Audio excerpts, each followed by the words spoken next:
लोकांना घालून पाडून बोलणं. इट्स लाइक दरवेळेला मला मला त्रास व्हायचा त्याचा, की की अ, दरवेळेला कुठल्या टास्कमध्ये तू अशी आहे, तू असं, तू हे केलं, ते केलं, ते केलं, ते केलं, सुनवायचं लोकांना. मी रिअल आयुष्यात कोणाला जज मी कधीच करत नाही. आणि इथे सगळं उलटं झालं, की मला पदोपदी लोकांना जज करावं लागलं. हं. सांगावं लागेल, की तू अशी अशी तर भांडणं करायसाठी. म्हणजे मला भांडणं बेसिकली मला मला वाटतं, की कुठलाही गेम इंटरेस्टिंग होऊ शकतो. फक्त भांडणच असावं असलं तर इंटरेस्टिंग होतो असं मला वाटत नाही. हं. एक वेगळ्या पद्धतीने पण एक शो होऊ शकतो. कारण की आता काय झालं, की भांडण म्हटलं, तंटा म्हटलं सगळ्याचे कान टोकारतात आणि अटेन्शन तिथे जातं. हं.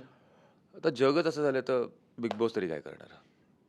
बिग बॉसच्या घरामधली मैत्री आता बाहेर आल्यावर कोणत्या-कोणत्या कंटेस्टंट सोबत तुझी टिकून राहणार आहे? काटा ऑब्व्हियसली. कोण-कोण गटामधला? तन्वी तर बहीणच आहे माझी छोटी. हं. दीपाली माझी खूप चांगली फ्रेंड आहे अजूनही. हं. रेवा आहे, प्रभू आहे. हं. आम्ही ठरवलंय पण कोकणात जायचं ट्रिप करायची आता एक तन्वीच्या गावी. हां. सो तन्वी आणि मी आता ट्रॉफी घेऊन अक्कलकोटला जाणार होतो एकत्र. हं. सो दोघंही स्वामी भक्त त्यामुळे ती I am looking forward to that. तन्वीशी मी बोललो पण लगेच फोन मला तिची काळजी असते दरवेळेला, की बरी आहे का नाही ती वगैरे व्हॉटएव्हर. लहान आहे. मे बी एकदम सक्सेस मिळालं कुठेतरी भरकटतो पण माणूस. तर ते तिच्यासाठी मी उभा राहणार दरवेळेला, की हाऊ स्वीट. काय गाईडन्स द्यायला. ऑब्व्हियसली एवढे वर्ष मी कमवलेत, एक्सपिरियन्स कमवला, तर मी कुठे ना कुठे आपल्या लोकांना देऊ शकतो ना त्याच्यातलं क्या बात है! मार्ग काहीतरी.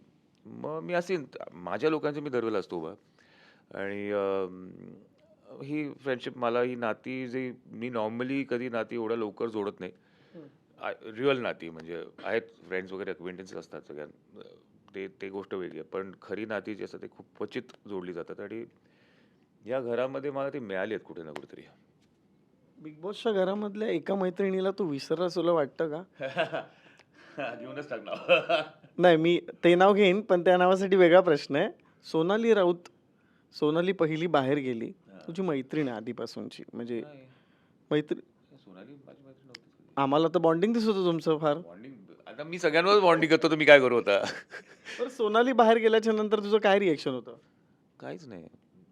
खूप लवकर गेली रिएक्ट हं. करायला. फर्स्ट फर्स्ट तीच गेली. सेकंड वीकमध्ये ती हं. 3rd वीकमध्ये गेली. त्यामुळे बॉन्ड क्रिएट व्हायच्या अगोदर ती गेलेली होती. त्यामुळे मी कायच बोलू त्याच्यावर. पण मग दिव्या शिंदेला सुद्धा म्हणजे तू बहिणीसारखं ट्रीट केलंस. तिच्यावरही तितकंच प्रेम केलं जितकं तन्वीवर आता करतोस. सो आता बाहेर आल्याच्या नंतर दिव्याला फोन केलास किंवा भेटणं झालं का? नाही रे, आत्ता मी कालच तर बाहेर आलोय. त्यामुळे आता अजून काहीच विचार केला नाही मी याच्यावर. हं. बघू. कारण मला एक तुला विचारावसं वाटतं, की एक मोठा भाऊ म्हणून आपली जी जबाबदारी असते ना, ती तू पार पाडताना बिग बॉसच्या घरामध्ये आपल्याला दिसलं, की दिव्या चुकली. तिला समजवण्याचं काम, तिला शांत करण्याचं काम, संपूर्ण महाराष्ट्र डोळे उघडून बघत होता. पण मग काय झालं असं, की दिव्याला घराच्या बाहेर जावंच लागलं? ते I don't think I am in the right place to talk about that hmm. Honestly speaking. Hmm. ते जे झालं ते अनफॉर्च्युनेट होतं तेवढं सांगू शकतो मी. मला याच्यावर अजून काही डिस्कस नाही करायचं. मग दिव्याची चूक होती? माहीत नाही मला खरं मला मी त्या ॲक्चुअली त्या मोमेंटला मी लॉस्ट होतो, की काय झालंय सडनली. हं. कारण की एका बहिणीचं प्रेम आणि बिग बॉसचे रूल्स हं. हे दोन्ही बाजूला हेवी होते. ओह! ते खूप माझ्यासाठी खूप अवघड होती सिच्युएशन, की अशा सिच्युएशनमध्ये मी हे बघतोय डोळ्यासमोर होताना, तर कोण चूक काय बरोबर तो प्रश्नच येत नाही इथे. ते होतात काय, घडतात काही गोष्टी आणि मला त्याच्यावर त्या पोझिशनमध्ये नाही, की मी याच्यावर काय माझं जजमेंट देऊ शकेन. ओके. बरं तन्वी तुझी जी लाडकी बहीण आहे, तिला तू खूपच सांभाळलंयस. म्हणजे काही गोष्टी अशा घडत राहिल्या, भांडणाच्या गोष्टी घडत राहिल्या, की ती पटकन अशी कधी रिएक्ट व्हायची, तर तू तिला म्हणायचा, "नो, नो, ही ही योग्य जागा नाहीये, बाजूला चल" वगैरे. हे स्वतः आम्हाला तन्वीने सांगितलंय.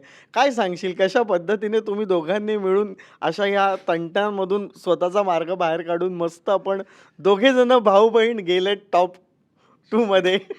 रॉयली गेलेत एकदम. रॉयल हे गेले एकदम. अ, तन्वी काय माहिती काहीतरी आमचं इक्वेशन आहे.